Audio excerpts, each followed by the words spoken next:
The thing they don't tell you about silence is how heavy it gets. It ain't just the absence of sound, see? It's a presence, a thick wool blanket smothering everything. So dense you feel it pressing on your eardrums, filling up your lungs. Out here past where the power lines give up and the cell signal just ghosts you. That's the only thing you hear, this big fat nothing. And in that nothing, your brain starts tuning into stations it shouldn't. The creak of the house settling becomes a footstep. The scuttle of a pine needle on the roof becomes claws. You go a little stir-crazy. Everyone knows that. What they don't know, what I sure as hell didn't know, is that the silence ain't empty. It's a cage, and something else is in here with you. My name's Leo. Was Leo, maybe. Doesn't matter much now. This all started because my girlfriend, Maya, inherited this old A-frame cabin from an uncle she barely remembered. A blessing, she called it. Her eyes lit up like Christmas.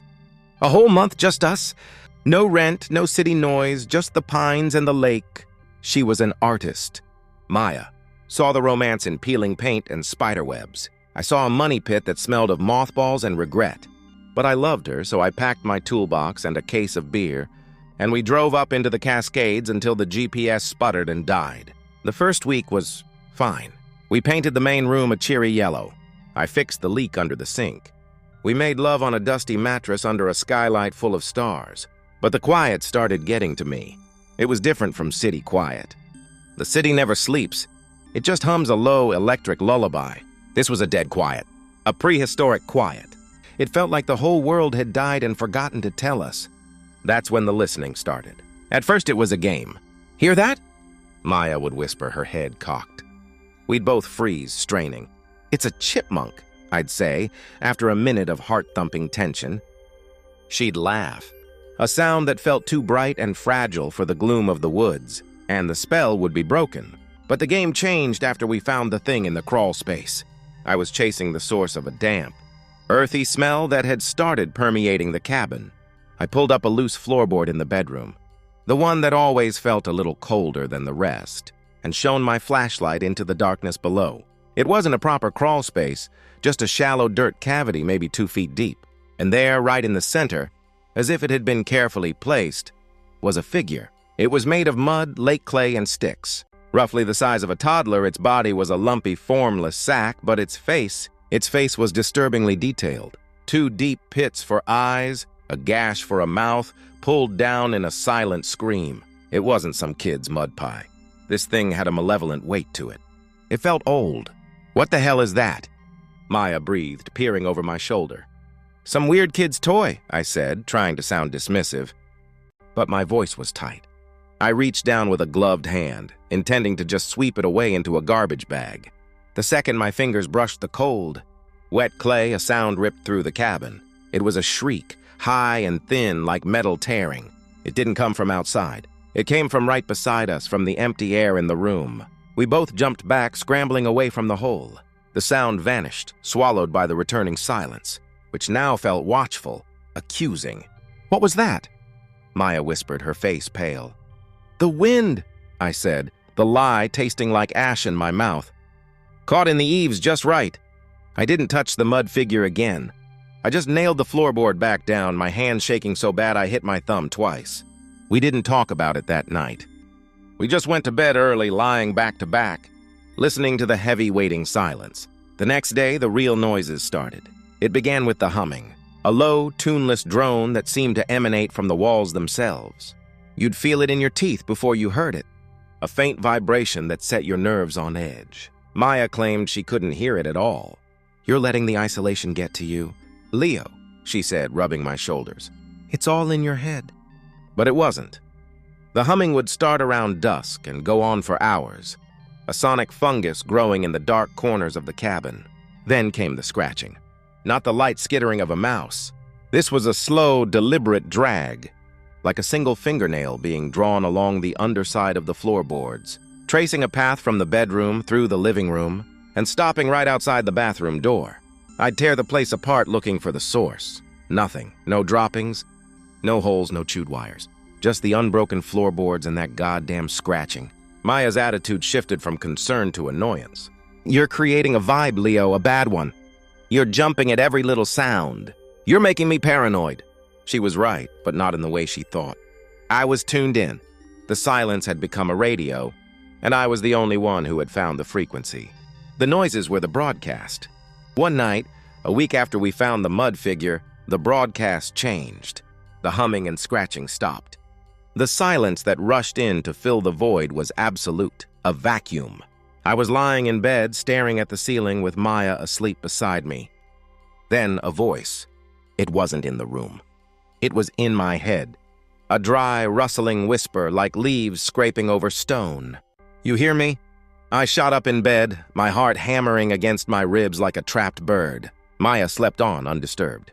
The voice wasn't a sound. It was a thought that wasn't mine. "You listen." So I speak. "Get out of my head," I groaned, pressing the heels of my hands against my eyes. "No head," the whisper replied, a flicker of cold amusement in its tone. Only the between. The silence between sounds. "You are in my house. I'm in your silence." It called itself the listener. It had been in the land, in the deep, patient quiet of the stones and the ancient trees. Long before the cabin was ever built, the mud figure was a focus, an anchor, a dollhouse for a thing that had no house of its own. And by touching it, I had tuned myself to its wavelength. I had become its primary receiver. The following days were a special kind of hell. The listener's whispers were constant, a running commentary of my own fears and insecurities. "She thinks you're weak. She pities you. She will leave you here, alone, with me." It showed me things, not with images, but with sounds so vivid they painted pictures in the dark theater of my mind. I heard the wet, crunching sound of an animal being disemboweled just outside the window. I heard a child sobbing in the crawlspace. I heard Maya's voice, sweet and clear, calling my name from the deep woods at midnight, though she was sleeping right next to me. I stopped sleeping. I stopped eating. I looked like a ghost of myself, pale and twitchy, my eyes constantly darting towards the sources of sounds only I could perceive. Maya was terrified of me. She started sleeping on the couch. The romance of the cabin was gone, replaced by a chilling reality she couldn't comprehend. "There's something wrong with this place." "Maya," I pleaded with her one morning, my voice cracking. "We have to go, now." "There's something wrong with you, Leo." She shot back, her voice shrill with fear and frustration. "You're having a psychotic break. We need to get you to a doctor." She made a call on the satellite phone, her voice low and desperate. "Yes, my boyfriend. Yes, hallucinations, paranoia. We're at the old Miller place off Firewatch Road. Yes, please, as soon as you can." Help was coming, but the listener didn't like that. The moment she hung up, the cabin groaned. Not a settling groan. This was a deep, visceral sound, like the bones of the earth shifting. The few lights we had, powered by the sputtering generator, flickered and died. The heavy silence crashed down again, but this time it was different. It was angry. "No one leaves the silence." Maya screamed, not because of the voice in her head, but because of what she saw with her own eyes. The mud figure was seeping up through the cracks in the floorboards. Not the whole thing, but a thick, black, tar-like ooze that smelled of rot and stagnant water. It began to pool in the center of the room, rising, taking shape. The listener was building itself a body. It used the stuff of its domain, the mud from the crawlspace, the dust of decades, the dead flies from the windowsills, the splinters of wood from the walls. It was a lurching, misshapen horror, its form constantly shifting, its mud face contorting, the gash of a mouth opening and closing without sound. The only sound was the wet, sucking noise of its movement.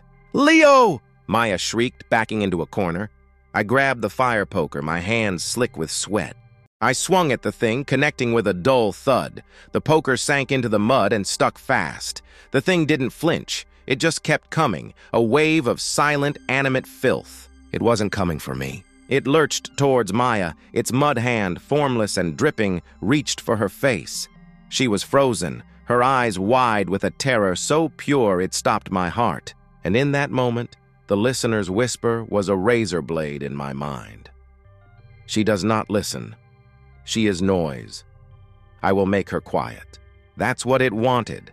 Not to kill, to silence, to absorb, to pull you into the void of its being, where you would be a silent, screaming component of its form for eternity. I did the only thing I could think of. I stopped fighting it. I stopped trying to make noise. I closed my eyes. I forced my breathing to slow, fighting against the panic that screamed in every nerve ending. I ignored Maya's whimpers, the wet sounds of the creature, the pounding of my own heart. I reached for the silence. Not the oppressive silence it had created, but my own, the quiet at my core. I invited it in. I listened to it. And in that internal quiet, I heard the listener, not as an invading voice, but as a presence. A vast, lonely, ancient thing, starved for any sound, any consciousness to break its eternal solitary vigil. My listening had been a feast for it. My fear was a symphony. I opened my eyes. The mud creature was inches from Maya, its hand hovering near her cheek. I didn't move. I didn't speak. I just listened. I felt its attention shift.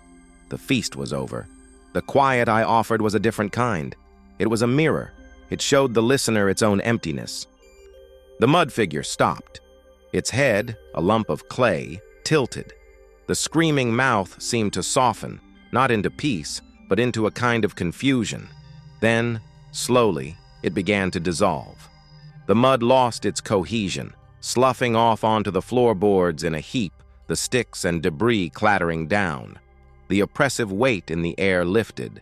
The generator outside coughed, sputtered, and the lights flickered back on. The thing was gone. Back to the between. Back to its cage of silence. Maya slid down the wall, sobbing. I rushed to her, holding her, both of us trembling. We didn't speak. We just sat in the sudden, ordinary quiet of a broken cabin. The sheriff's deputy and a paramedic found us like that an hour later. We told them a story of carbon monoxide poisoning, of shared hallucinations brought on by a faulty generator. They bought it.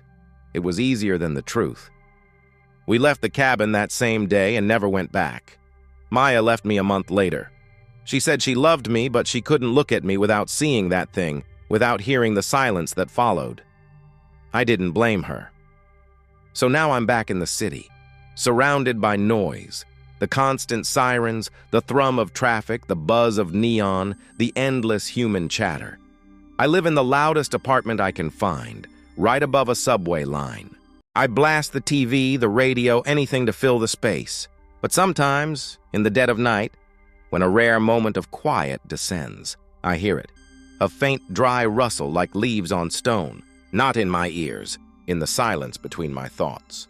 You still listen, and I know, with a cold certainty that seeps into my bones, that I didn't win. I just postponed the inevitable. I opened a door inside my own mind, and I can't ever close it. The listener is patient. It's waited millennia. It can wait a little longer, because the silence is always there waiting for its turn. And sooner or later, everyone has to be quiet.